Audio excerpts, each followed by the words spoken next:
네, 즐거운 주일 아침입니다. 제가 여러분들에게 드릴 말씀은 부활하신 예수 그리스도의 길이란 대주제고요. 소주제로는 신부 이 구약 편이 되겠습니다.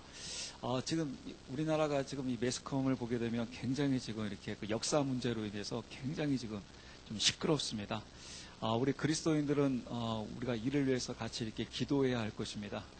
정말 하나님께서 이 땅에 또 이 대한민국이라는 이 민족 가운데 그 하나님께서 이렇게 축복하여 주셔서 우리 국민들이 모두가 다 그 올바른 그 역사관을 바르게 그 잡을 수 있도록 하나님께서 놀라운 그 사랑과 그 축복을 주시라고 이를 위해서 우리 그리스도인들이 분명히 그 기도해야 그 할 것입니다. 왜냐 우리나라는 과거에 그 식민지로도 있었고 또 그 전쟁도 있었고 그로 인해 가지고 많은 그 혼란기에 그 있었던 것을 볼 수가 있습니다. 그렇기 때문에 그 바른 그 역사를 갖는다는 것은 그것은 우리에게 있어서 굉장히 중요하죠.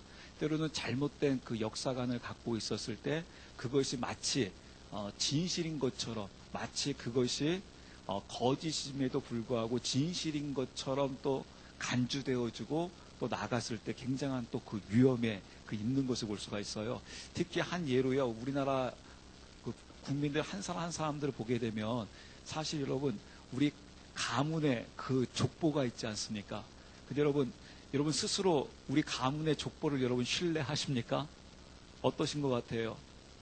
왜냐하면 웬만하면 우리 다 알고 있어요. 그냥 우리 가문의 족보가 이게 아니라는 것을. 왜냐하면 대부분 새롭게 만들었죠. 그래서 손은 들지 마세요. 혹시 여러분들 중에서 우리 집안은 서민 출신, 평민 출신입니다. 지금 한번 손 들어보세요. 아마 다 어떻게 알고 있습니까?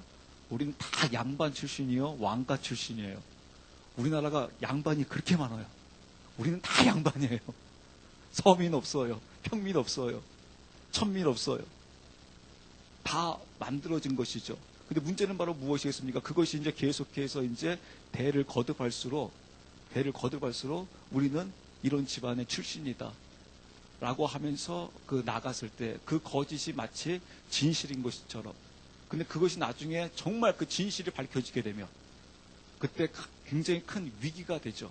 우리는 이런 가문이야 라고 하면서 한쪽은 정말 그 가문에 진짜 뿌리가 있을 것이요.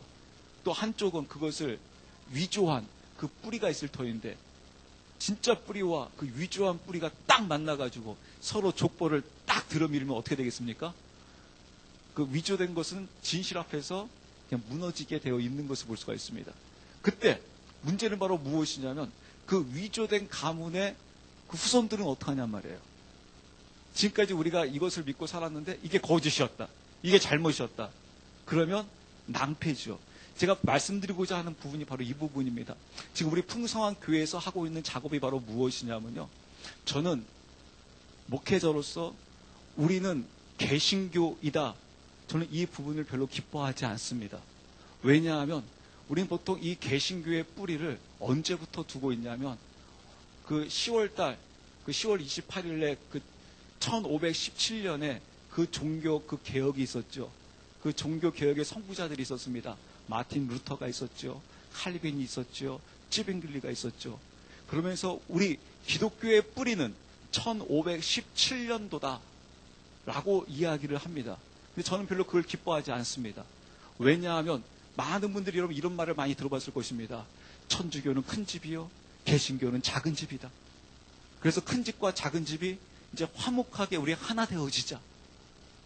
그러면서 교황이 흰옷 입고 우리 세계 평화를 외치면서 하나 되어지라고 했었을 경우 여러분 어떻게 되겠습니까? 아까 좀 전에 말씀드린 대로 우리의 그 뿌리가 우리 신앙의 그 뿌리를 잘못 알고 있게 되게 되면 하나 되어진다라는 거예요. 그리고 그 부분에 대해서 수긍한다라는 거예요. 이미 우리나라는 경험했습니다. 2년 전에 한국교회의 절반이 WCC라는 곳을 통해 가지고 서로가 하나 되어지는 그런 일이 벌어졌어요. 근데 그 일이 왜 벌어지겠습니까? 우리가 올바른 뿌리를 바르게 알고 있고 그것이 우리의 믿음으로 나타난다고 하게 되면 우리는 흔들리지 아니할 것입니다. 어떠한 상황에서도 바른 길을 걸어갈 수 있을 것입니다. 그런데 우리의 뿌리가 우리의 뿌리를 잘못된 그 역사관을 가지고, 즉 잘못된 신앙관을 가지고 나가게 되면 그때 우리는 흔들릴 수밖에 없고 넘어질 수밖에 없다는 거예요.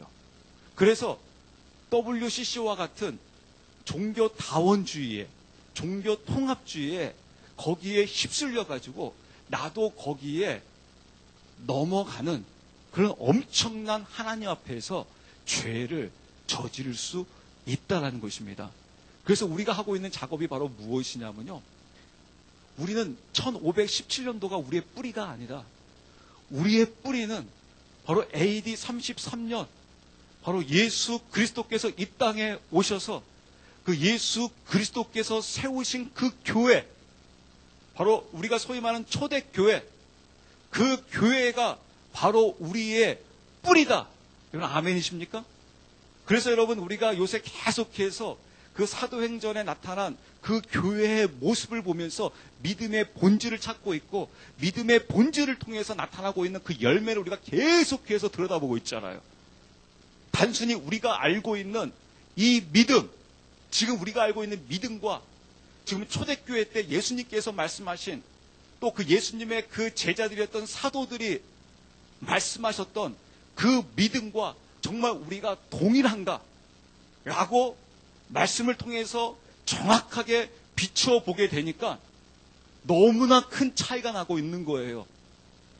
그래서 알고 보았더니 우리의 뿌리가 잘못되어 있어요. 좀 전에 말씀드린 대로 우리의 뿌리는 1517년도로 되어 있고 더 거슬러 가게 되면 AD 313년이라는 콘스탄틴에 의해서 완전히 개독교를 만든 그런 혼합 종교에 거기에 뿌리를 두고 있다 보게 되니까 천주교는 큰 집이요, 로마 카톨릭은 큰 집이요, 우리는 작은 집이요. 그래서 우리가 이제는 전쟁하지 말고 서로 싸우지 말고 우리 하나 되어지자.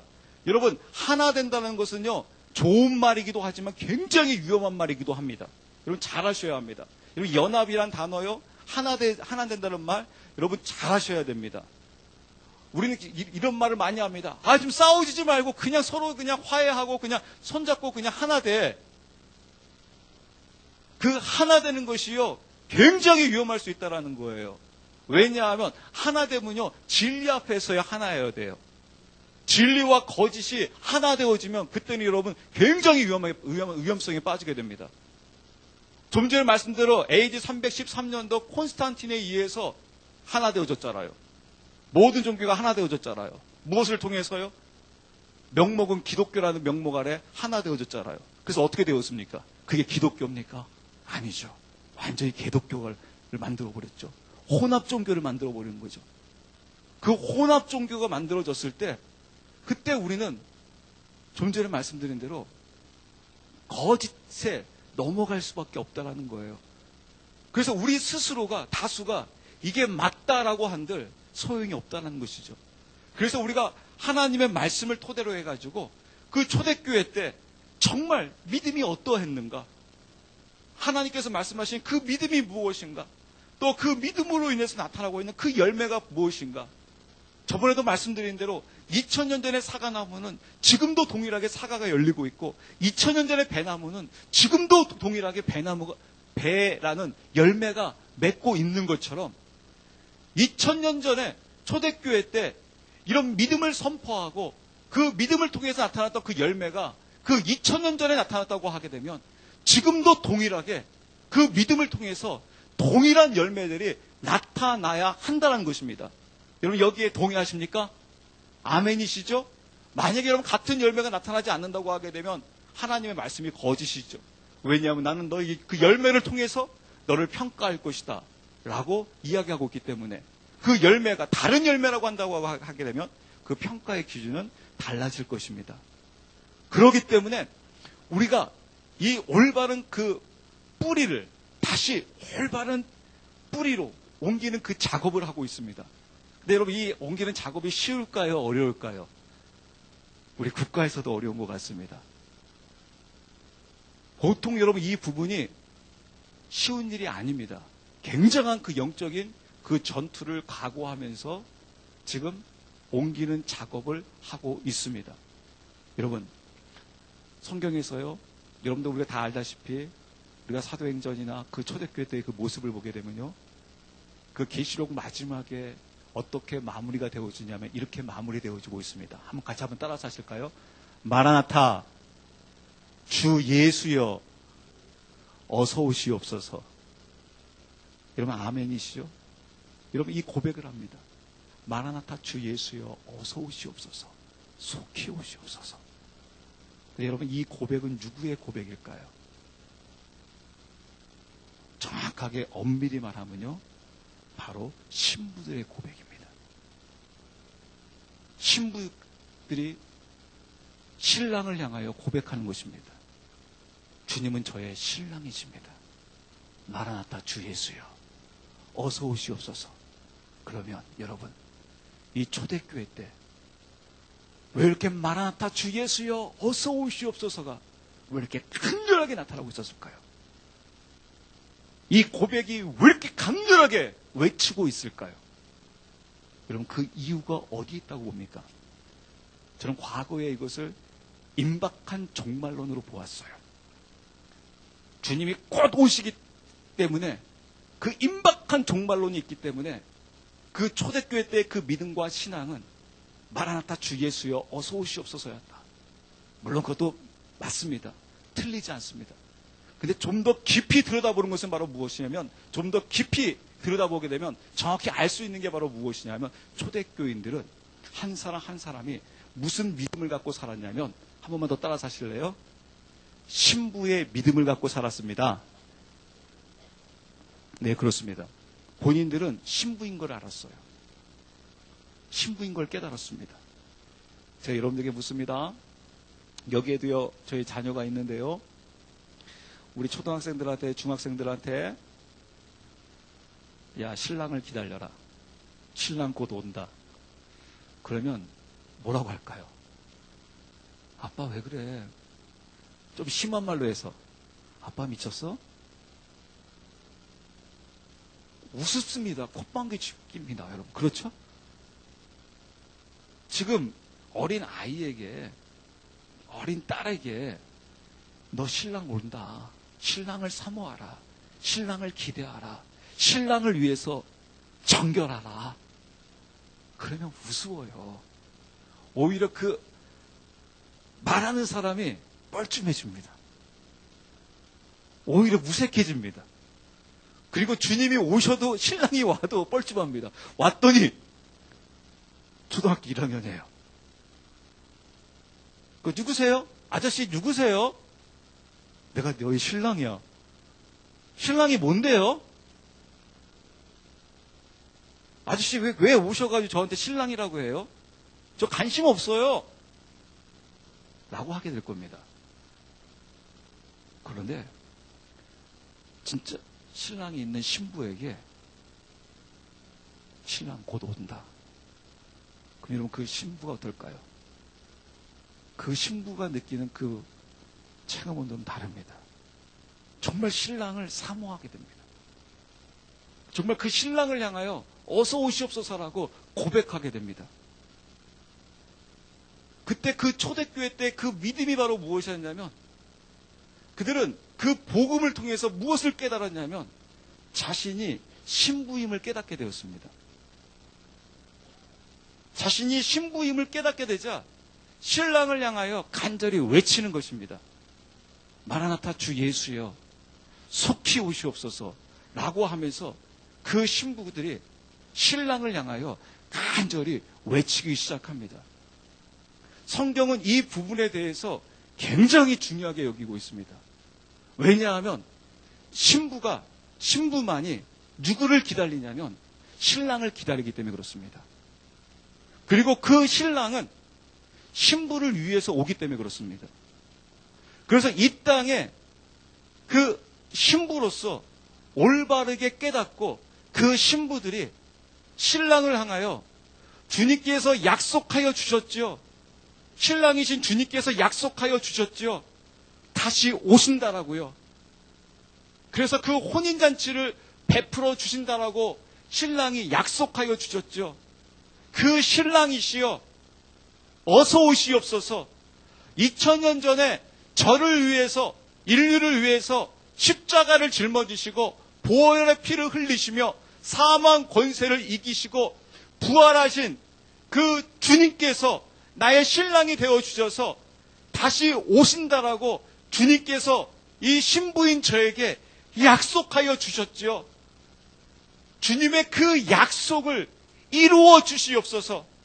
주님의 그 약속을 이루소서라고 하면서 그 신부들이 신랑을 향하여, 다시 오실 주님을 향하여 간절히 외치고 있었을 때, 여기 저기서, 한국에서, 미국에서, 태국에서, 필리핀에서, 아프리카에서, 세계 곳곳에서 신부들이 신랑을 향하여 간절히 애절하게 부르짖으며 기도했을 때, 신랑이신 주님께서 어떻게 하시겠습니까?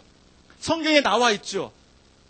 이스라엘 백성들이 하나님을 향하여 간절히 부르짖게 되자 하나님께서 어떻게 하십니까? 그 백성의 음성을 듣더라. 그 음성을 듣고 그 음성에 하나님께서 응답하시더라. 사실 여러분 이렇습니다. 그 하나님의 백성들의 그 음성을 듣고 하나님께서 내가 이제 이렇게 해야겠다라고 하면서 계획을 세우시고 작정하시는 것이 아니라 하나님의 경륜은 이미 창세 전에 다 이루어져 있어요. 그런데 중요한 것은 바로 무엇이냐면 그 하나님의 그 경륜이 이루어지려면 하나님께서 일방적으로 이루지 않습니다. 하나님께서는 어떻게 이루시냐면 하나님의 뜻을, 즉 하나님의 경륜을 그 백성들에게, 종들에게, 더 나아가서 근본적으로 신부들에게 알려줘요.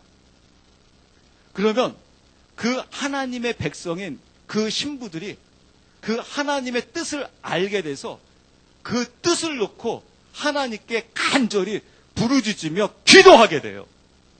그래서 기도가 바로 무엇이냐면요, 하나님의 경륜을 깨달은, 즉 하나님의 그 음성을 들은, 그 뜻을 알고 있는 그 하나님의 그 신부들이 하나님의 뜻에 의해서 부르짖으며 기도하고 있는 거예요. 자신의 그 필요를 위해서, 그것을 위해서 간절히 주여 저에게 이것을 주시옵소서, 들어주시옵소서 라고 밤새도록 기도하는 것이 아니라, 물론 여러분 자신이 필요한 것도 기도하는 것도 나름대로 중요하겠죠. 그렇지만 정말 참된 기도라는 것은 바로 무엇이냐면 하나님의 그 뜻을, 그 경륜을 알고 그거에 따라서 부르짖기 시작하는 거예요. 그럼 하나님께서 그 부르짖음을 들으시고 하나님께서 역사하시기 시작해요. 즉 하나님께서 일하신다는 겁니다. 이게 하나님의 경륜이에요. 하나님의 방법이세요. 그래서 하나님이 알려주신다는 거예요. 누구에게? 그 신부들에게. 그래서 그 신부를 깨어나게 하라는 거예요. 근데 그 신부가 깨어나려면 어떻게 해야지 깨어날 수가 있는가? 좀 전에 말씀드린 대로 우리가 신부에 대한 개념은 나름대로 알고 있어요. 근데 문제는 바로 무엇이냐면 신부가 나에게 안 다가와요. 나한테 체험되어지지가 않아요. 신부라는 사실은 알고 있는데 이거와 마찬가지예요. 제가 요새 와서 목사로서 이런 비밀을 많이 알게 되었습니다. 우리 목회자들이, 우리 교인들이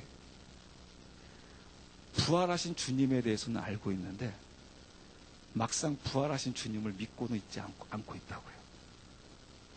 각자에게 여러분 예수님 부활하셨죠? 네, 맞아요. 아멘이십니까? 아멘이요. 그런데 막상 그 정작 그 내면을 들여다보면 부활하신 예수 그리스도를 안 믿고 있어요. 왜 그런지 아십니까? 이건 내가 그냥 입으로 그냥 믿는다고 해서 믿어지는 게 아니에요. 부활하신 예수 그리스도를 믿는다라고 하는 것은 저번에 우리가 말씀을 통해서 여러분 살펴보았듯이 사도행전에 그 2장에 그 사건들이 나타나요. 무슨 사건이 나타나면 내 것을 여기지 아니하였더라. 무슨 말이냐면 부활하신 예수 그리스도가 믿어지려고 하면 그 부활하신 예수 그리스도가 나의 주인이 되어야 돼요. 나의 구주가 되어져야 돼요. 나의 구주가 되어져야지 그 부활하신 예수 그리스도가 믿어지는 거예요. 그래서 어떠한 상황 속에서도, 어떠한 환경 속에서도 흔들림이 없어요. 아무리 세상이 나를 압박하고 어떠한 공격이 온다 할지라도 내 생각과 나의 뜻대로 환경이 전혀 움직여지지 않는다 할지라도 그 부활하신 예수 그리스도가 나의 구주임을 분명하게 믿고 있으면 전혀 흔들림이 없습니다. 그런다, 부활하신 예수 그리스도를 내가 입으로만 나 믿고 있어, 나 알고 있어 라고 하였을 경우 환경이 좀 힘들어지고 그 환경이 나의 생각과 나의 뜻대로 움직이지 않게 되게 되면 우리는 금방 믿음을 잊어버리게 됩니다. 그래서 여러분, 가만히 자세히 들여다보게 되면 알고 있고 믿고 있다고 하는데 그 내면을 좀 더 깊이 들여다보면 사실 믿지 않고 있다는 사실을 알게 됩니다.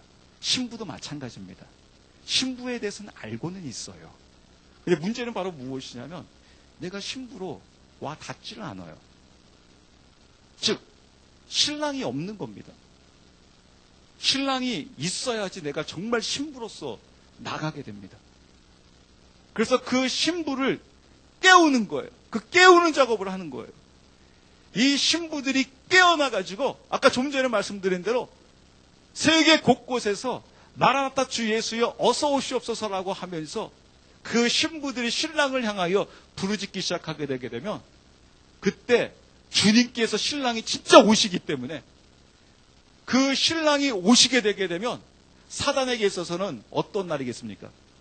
신부에게 쓰는 혼인잔치지만은 사단에게 있어서는 심판의 날이에요. 그래서 여러분, 사탄이 가장 무서워하는 게 바로 무엇이냐면요, 교회가 깨어나가지고요 다시 초대교회로 돌아가서 그 초대교회의 뿌리를 내리고 신부의 영성을 가지고 깨어나서 마라나타 주 예수여 어서 옵시오서라고 외치고 있는 것을 사단은 가장 두려워합니다. 교회가 아무리 커져도 사단은 두려워하지 않습니다. 거기서 아무리 번영과 축복을 외치면서 그리스도인들이 잘 먹고 잘 살아도, 그래서 그로 인해서 막 양적으로 어마어마한 부흥이 일어나도 사탄은 하나도 안 두려워합니다. 왜냐하면 그것은 사단의 엔타임이 아니기 때문에 그렇습니다. 주님께서는요, 교회가 부흥한다고 해가지고 주님이 오시는 게 아닙니다. 우리가 말하는 부흥을 이야기하는 겁니다. 전도해가지고 크리스찬 퍼센테이지가 50%, 70%, 90%를 욱박한다 할지라도 주님이 오시는 게 아닙니다. 주님은 분명하게 성경에 우리에게 말씀해 주셨어요. 무슨 모습으로 오신다고요? 신랑으로 오신다고요.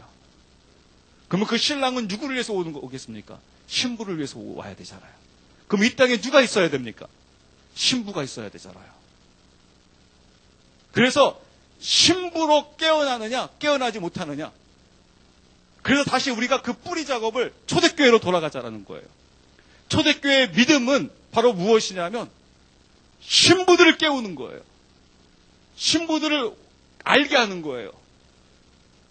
그랬을 때 그 신랑이 오실 수 있는 거예요. 그리고 그 신부의 그 간절한 그 부르짖음이, 때로는 그 애절함이 그 신랑의 그 가슴을, 마음을 울리기 시작합니다. 그래서 우리의 그 믿음이 그 신부.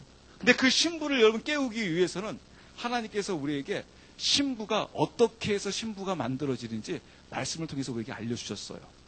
주님께서는 여러분 이사야서 그 54장에서 우리에게 말씀해주고 있습니다. 나는 너희의 남편이다. 이사야 54장 5절 말씀 보면 이는 너를 만드신 이가 내 남편이니 때문이니 그분의 이름은 만군의 주시니라. 그분은 내 구속자여 이스라엘의 거룩한 자이시니 온 땅의 하나님이라 일컬음을 받으시리라. 여러분 오늘 본문 말씀과요, 오늘 또 이사야 54장 그 5절 말씀을 보게 되면요, 여러분 이 부분을 유심히 보시기 바랍니다. 5절에 뭐라고 되어 있냐면요, 내가 너의 남편이다라고 이야기하고 있으면서요, 그분은 내 구속자라고 이야기하고 있는 것을 볼 수가 있습니다. 즉 하나님께서 이스라엘의 남편이 되어져서 이스라엘을 어떻게 하고 있냐면 신부를 구속하고 있다는 거예요. 이게 신랑의 약속이에요. 그래서 그 신랑께서 어떻게 하셨냐면 이스라엘을 신부로 선택하셨어요. 그래서 신부로 선택했기에 그 신부를 통해서 어떠한 일이 벌어지냐면, 이미 이 부분은 여러분들이 저번에 설교 말씀드렸기 때문에 간단히 넘어갑니다. 그 창세기 3장 그 15절에 앞으로 그 여인의 후손을 통해서 이스라엘과 이 땅을 구원하리라. 그리고 계시록 12장에서 한 여인이 한 아이를 베서 그 해산의 고통을 겪고 있고 그 해산의 고통을 겪는 가운데 그 해산을 막기 위해서 용이 자신의 모든 힘을 다 동원하여서 그 해산을 막으려 하였으나 그 아이는 그 한 여인에 의해서 결국 출산되어지고 있는 것을 볼 수 있습니다. 그랬을 때 이 한 아이가 누구냐? 바로 이 아이는 바로 예수 그리스도라는 사실을 알게 되었어요. 그러면 그 한 아이를 낳은 그 예수 그리스도를 낳은 이 여자가 누구냐? 창세기 3장 15절에서 말씀하고 있고 계시록 그 1장에서 12장 1절에서 5절에서 말씀하고 있는 그 모습을 보게 되면 동일한 여자를 지금 이야기하고 있는데 이 동일한 그 여자, 이 여자는 과연 누구냐? 아까 그 이사야서 54장에서 이야기하고 있는 것처럼 바로 나의 신부는 누구냐면 바로 이스라엘이다 라고 이야기하고 계신 것을 볼 수가 있습니다. 그래서 그 남편이신 하나님과 신부이신 이스라엘을 통해서 누구를 출산하고 있냐면 바로 그 아들이신 예수 그리스도를 출산하고 계신 것을 볼 수가 있습니다. 그래서 그 예수님께서는 이 땅에 오셔서 말씀하십니다. 마태복음 1장 그 1절에 나는 아브라함과 다윗의 후손으로서 이스라엘을 위해서 왔다라고 이야기를 합니다.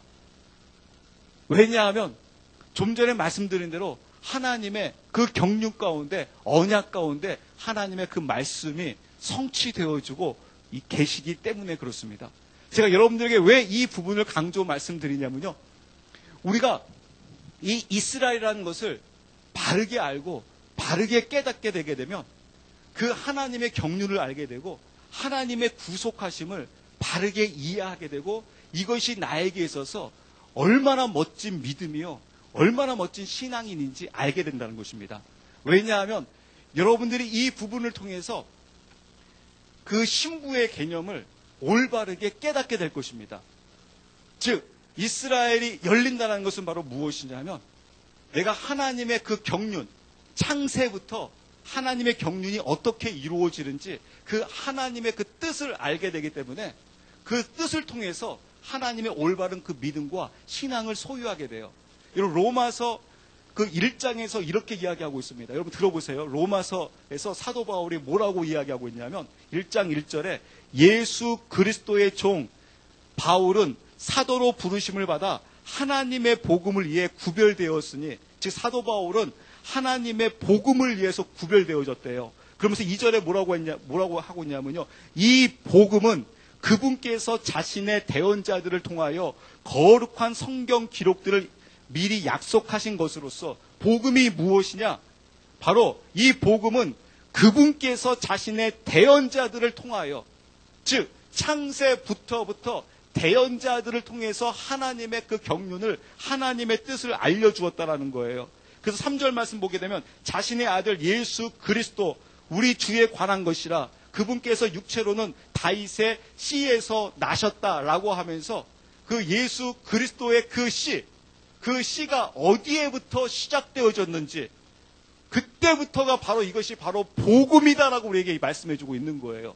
단순히 예수님께서 2000년 전에 오셔서 우리를 위해서 십자가를 짊어지시고 부활하셨습니다. 물론 이것도 복음이에요. 그런데 그 복음은 단순히 2000년 전부터 그 복음이 시작되어지는 것이 아니라 이 복음은 언제부터 시작되어지냐면 한 번만 따라하실래요? 창세 전부터. 네, 창세 전부터 이루어진다라는 거예요.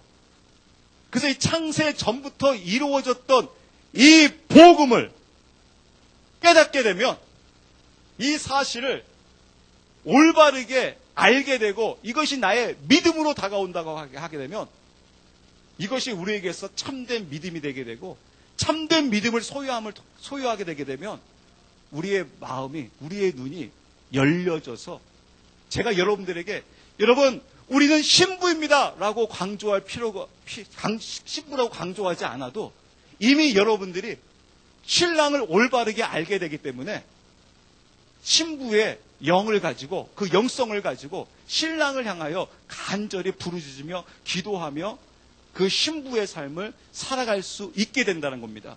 그게 바로 무엇입니까? 그게 바로 뿌리예요.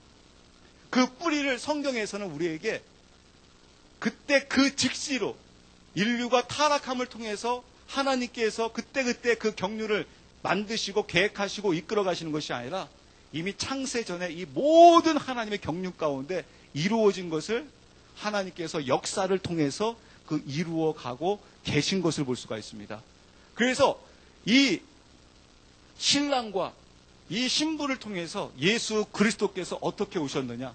바로 하나님께서 남편이 되어주시고 그 이스라엘을 신부로 하나님께서 선택하셔가지고 인류를 구원하시고 그뿐만 아니라 그 이스라엘을 구원하시기 위해서 바로 예수 그리스도가 이 땅에 오시고 계신 것을 볼 수가 있습니다. 그래서 여러분 이 구약편에 이 신부가 어떻게 해서 이루어졌느냐? 바로 신약에서 이야기하고 있는 참 감람나무, 즉 참 올리브 나무라고 하는 그 이스라엘을 통해서 이루어지고 있다는 사실을 우리가 알게 됩니다. 여러분 이렇게 아셔야죠. 이 성경 말씀이 누구의 말씀이 되는 줄 아십니까? 나의 말씀이 되는 거예요. 이 사실을 아셔야죠. 내가 어떻게 해서 이스라엘과 더불어서 신부가 되어지는지, 나의 뿌리가 어떻게 되는지, 그것을 믿음을 통해서, 말씀을 통해서 바르게 깨닫고 알게 된다는 것입니다. 그래서 주님께서는요, 그 신부로 선택한 이 이스라엘을 여러분 버리실까요? 버리시지 아니할까요? 하나님이 선택한 신부를요, 하나님 버리지 않습니다. 좀 더 구체적으로 말씀드리면요, 하나님의 조각 기처를요, 하나님께서 버리시고요, 다른 세컨 얻지 않습니다. 후처 얻지 않습니다. 하나님은 어떠한 상황 속에서도, 어떠한 극한 상황 속에서도 절대 신부를 버리지 않습니다. 그래서 그 신부를 향하여 뭐라고 고백하고 있냐면요, 우리가 오늘 본문 말씀을 이제 한번 보도록 하겠습니다. 이사야 62장 말씀 1절부터 한번 볼게요. 시온의 의가 광채같이 예루살렘의 구원이 타는 등불같이 나아갈 때까지 내가 시온을 위해 잠잠하지 아니하며 예루살렘을 위해 안식하지 아니하리니. 네, 이게 무슨 말이냐면요, 여러분 이 말씀의 배경을 바르게 알아야 될 것이 바로 무엇이냐면 이스라엘이 주님의 신부예요. 근데 이 신부가요, 자꾸 음행을 저지릅니다. 음행 가운데 거하게 됩니다. 신부는 어떠한 일이 있어도 음행 가운데 있으면 안 됩니다. 다른 남편을 품어서는 안 됩니다.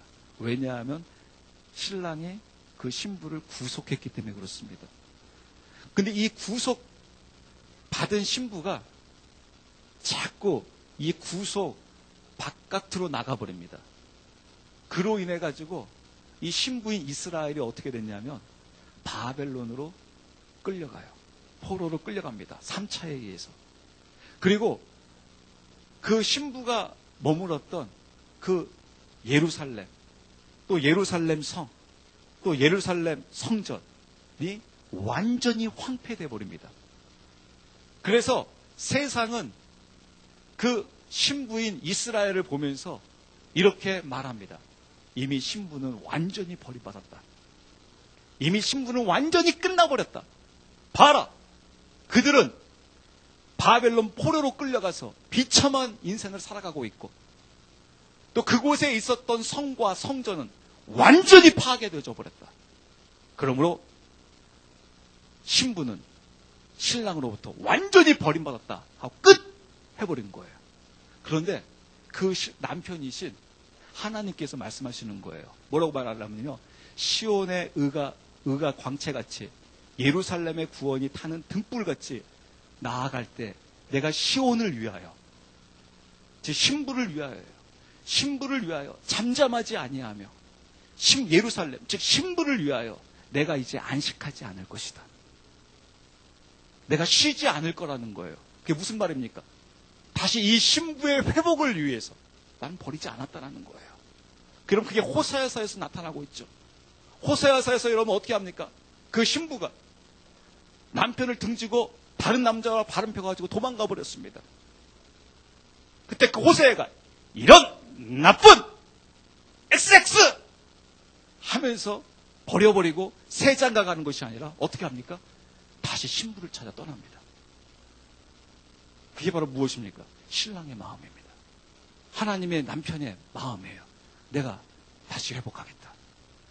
신부 네 스스로가 회복할 수 없기에, 네가 다시 스스로 돌아올 수 없기에 내가 안식하지 아니하고 신부 내가 너를 사랑하겠다. 왜냐하면 내가 너를 너무너무 사랑하고 있기 때문에, 내가 너를 너무너무 아끼고 있기 때문에 난 널 버리지 않냐 할 것이다. 여러분, 이게 하나님의 마음입니다. 이게 신랑의 마음입니다. 만약 여러분 하나님의 마음이 여기서 느껴지지 않는다고 하면 우리는 버림받았을 것입니다. 이스라엘이 버렸다고 여러분 믿고 있으면 이스라엘이 버려진 것처럼 여러분 한 분 한 분 다 버림받을 겁니다. 제가 물어볼게요. 여러분 저도 마찬가지입니다. 여러분들이 이스라엘보다 나은 게 뭐가 있습니까? 나은 게 뭐가 있습니까? 아니, 이스라엘 버림받으면 우리도 버림받았을 것입니다. 진짜. 그런데 신랑이신 하나님께서는 버리지 않겠다라는 거예요. 다시 회복시키겠다라는 거예요. 그래서 안식을 하지 않겠다는 겁니다. 그 2절 말씀 볼게요. 이방인들이 내 의를, 모든 왕들이 내 영광을 보리라. 또 너는 주의 입이 정하실 새 이름으로 불리며. 네, 이게 무슨 말이냐면요. 이방인들이 본대요. 누구의 의를 보냐면요. 하나님의 남편의 그 의를 모든 왕들이 내 영광을 볼 것이다. 즉, 그 하나님의 의를 본답니다. 그 하나님의 의를 어떻게 해서 보게 되냐면요. 바로 신부인 이스라엘의 회복을 통해서 보게 된다는 거예요. 이스라엘이 그냥 망해버리면 이제 오히려 세상이 하나님을 향하여 뭐라고 공격하겠습니까? 봐라! 보기 좋다! 니네들 구속받았다고 해놓고 음행에 거하게 되니까 완전히 버림받았지? 야, 그 신랑이 옳은 신랑이겠느냐? 결국 그 신랑도 다 똑같아. 그러니까 여러분, 그 신랑이요, 조강지쳐 버려버리고 세장가 갔어요. 그러면 그 신랑이 여러분 주변 사람들로부터 칭찬받겠습니까? 아니면 주변 사람들로부터 욕을 얻어먹겠습니까? 욕을 얻어먹어요. 비록 그 조강지처가 잘못했다 할지라도. 그렇죠? 근데 그 조강지처, 누가 보더라도, 천하가 보더라도 버림받기에 합당한 저 조강지처를 회복시키는 거예요. 그 회복시키는 그 신랑을 보면서 어떻게 된다는 겁니까? 신랑이 의가 드러난다는 거예요. 아버지의 의가 드러난다는 거예요. 나의 회복을 보면서 하나님의 의가 드러난다는 거예요. 나를 통해서 내가 멸망당하면 오히려 봐라, 멸망당에 합당하다, 잘 망했다 그러면서 누구까지 욕하냐면 멸망당한 저만 욕하는 게 아니라 하나님까지도 욕해요. 멸망시킨 하나님까지. 그런데 버림받기에 합당한 우리 풍성한 교회를, 버림받기에 합당한 나를 누가 보더라도 버림받기에 합당한데 버리지 아니하시고 기어코 회복시키시는 거예요. 그랬을 때 누가 드러납니까? 다시 하나님의 의가 드러난다는 거예요. 지금 이 절을 이야기하고 있는 겁니다. 여러분, 기가 막히죠? 하나님의 그 역사하심, 하나님의 축복이요. 그래서 여러분 3절 말씀 볼게요. 또 주의 손에 있는 영광의 왕관과 내 하나님의 손에 있는 귀중한 왕관이 되리라. 내 하나님의 손에 있는 이제 그 왕관이 될 것이다.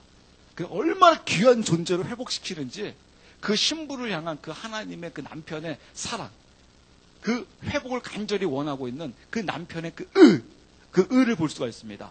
그 다음에 4절이요. 사람들이 다시는 너를 버림받은 자라 부르지 아니하며 다시는 내 땅을 황폐한 땅이라 하지 아니하고 오직 너를 헵시바라 하며 내 땅을 빌라라 하리니 이는 주께서 너를 기뻐하시며 내 땅에 결혼할 것이기 때문이다. 이 말씀 보면 여러분 기가 막힙니다. 할렐루야입니다. 그래서 여러분 이스라엘 말씀 깊이 들여다볼수록요 우리의 회복을 보게 되는 거예요. 그러면서 여러분 뭐라고 하셨어요? 아까 그 말씀 보시게 되면 뭐라고 되어 있습니까? 사람들이 다시는 너를 버림받는 자라 부르지 아니하며 너 버려졌다고 하지 않을 것이다. 왜냐하면 지금 이스라엘 모습을 보게 되면 어떻게 됐어요? 완전히 버림받아 버렸잖아요. 포로로 끌려갔잖아요. 이스라엘은 황폐돼 버렸잖아요. 성은 다 무너졌잖아요. 성전도 다 무너져 버렸잖아요. 그런데 어느 누구도 이제 너를 버림받은 자라 부르지 아니할 것이며 다시는 내 땅을 황폐한 땅이라 하지 아니하고, 그러면서 주님께서 기가 막힌 말을 하세요. 한번 같이 따라서 하실래요? 너를 헵시바라 하며, 네, 헵시바라고 해요. 이 헵시바가 무슨 말이냐면요, 나의 기쁨이 너 안에 있다라는 거예요. 즉 하나님의 기쁨이 이스라엘 안에 있다라는 거예요. 신랑의 기쁨이 신부 안에 있다라는 거예요. 이게 헵시바예요. 나의 기쁨은 바로 네 안에 있다. 그러니 여러분, 하나님께서 어떻게 하시겠다라는 거예요? 신랑이 반드시 회복시키겠다라는 거예요. 왜? 내 기쁨이 네 여기 안에 있기 때문에. 그러면서 또 뭐라고 하냐면, 한 번 더 따라서 하실래요? 뿔랄라라. 네, 뿔랄라. 이 뿔랄라가 무슨 말이냐면요, 바로 너는 나의 결혼한 신부라는 거예요. 뿔랄라. 그래서 너를 헵시바라 하라. 내가 너를 뿔랄라라 하리라. 바로 나의 기쁨이 너 안에 있는, 너는 나의 신부다라고 이야기하는 거예요. 그게 바로 하나님께서 이스라엘을 향한 마음이에요.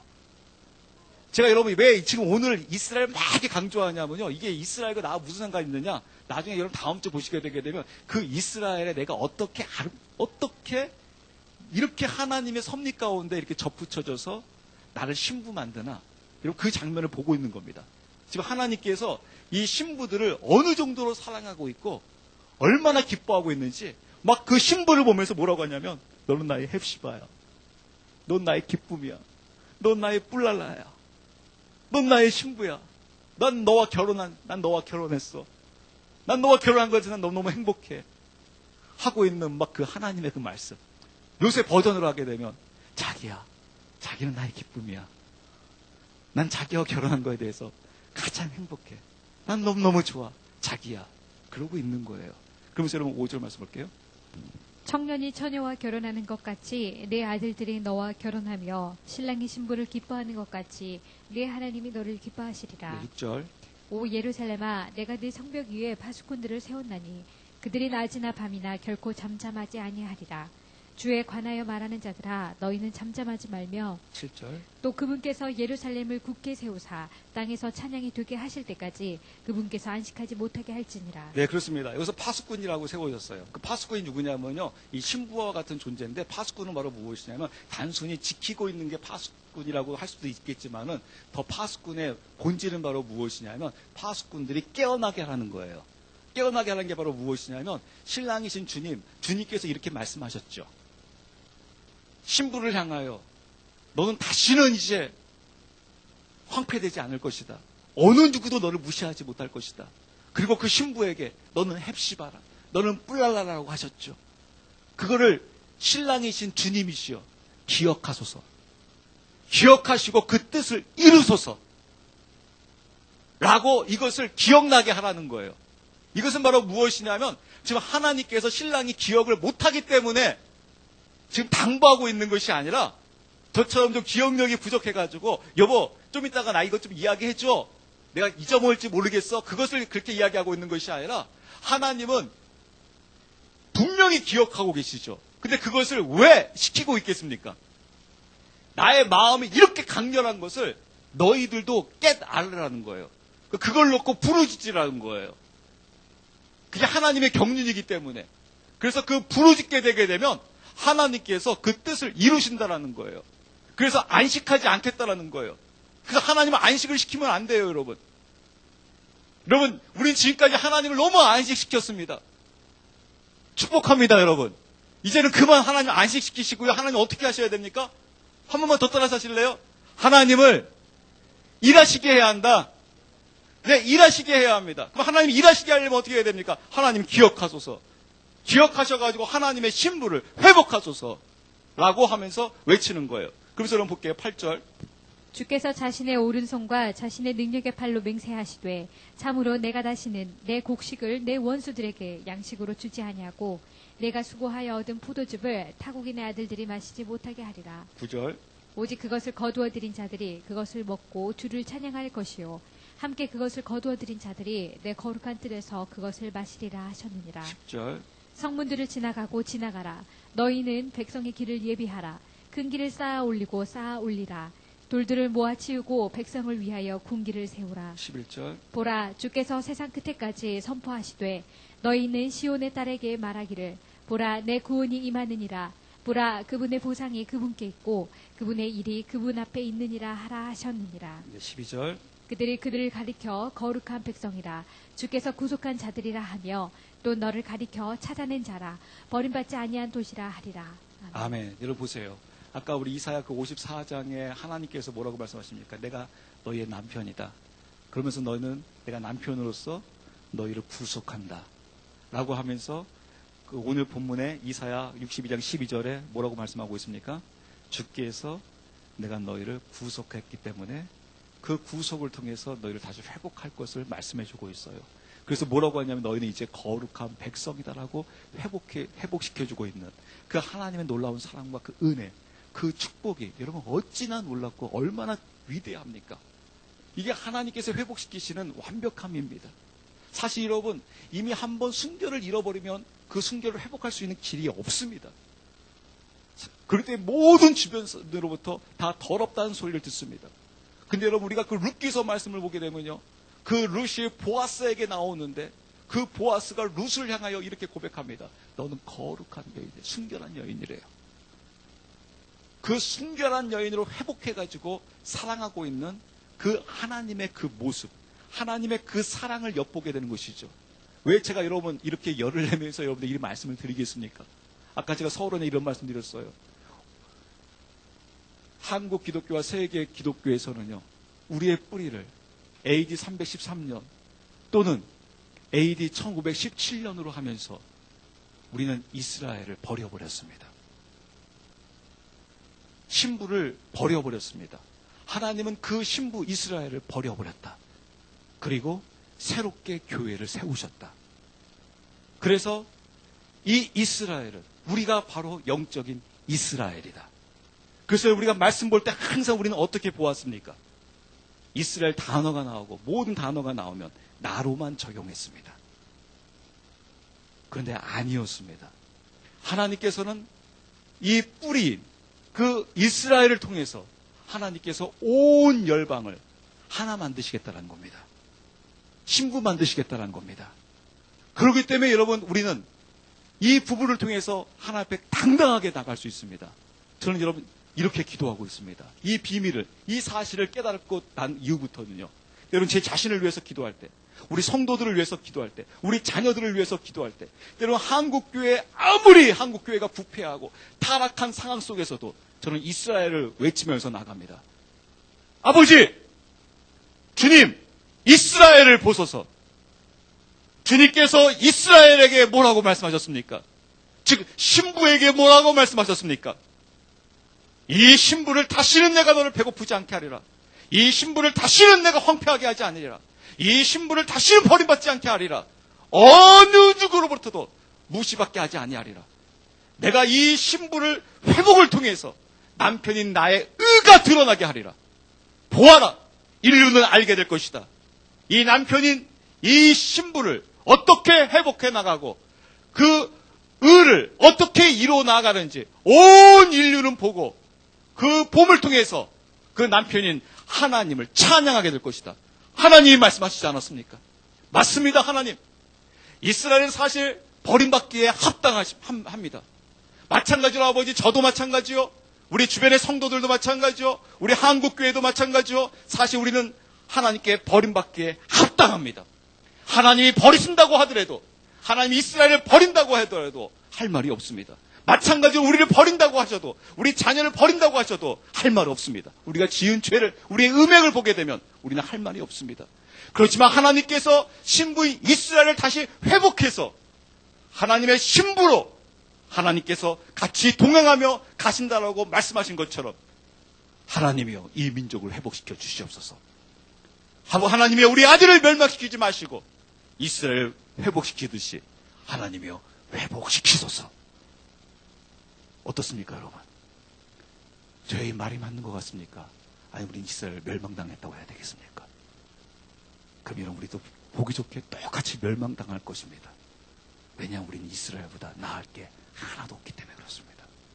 오히려 더 했으면 더 했죠. 더 많은 죄를 지었으면 더 했지.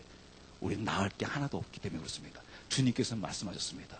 그 행위가 그렇게도 올바랐던 바리새인을 향하여 독사의 자식이라고 이야기했습니다. 그럼 여러분, 우리는 어느 정도겠습니까? 우리는 어느 정도의 새끼겠습니까? 우리는 답은 나옵니다. 그렇지만 그럼에도 불구하고 저와 여러분은 회복되어 줄 것입니다. 이스라엘의 회복이 이루어진 것처럼, 또 앞으로 그 이스라엘 통해서 하나님의 나라를 이루어가는 것처럼 이 민족은, 이 교회는 회복되어지고 그 길을 걸어갈 것입니다. 아멘.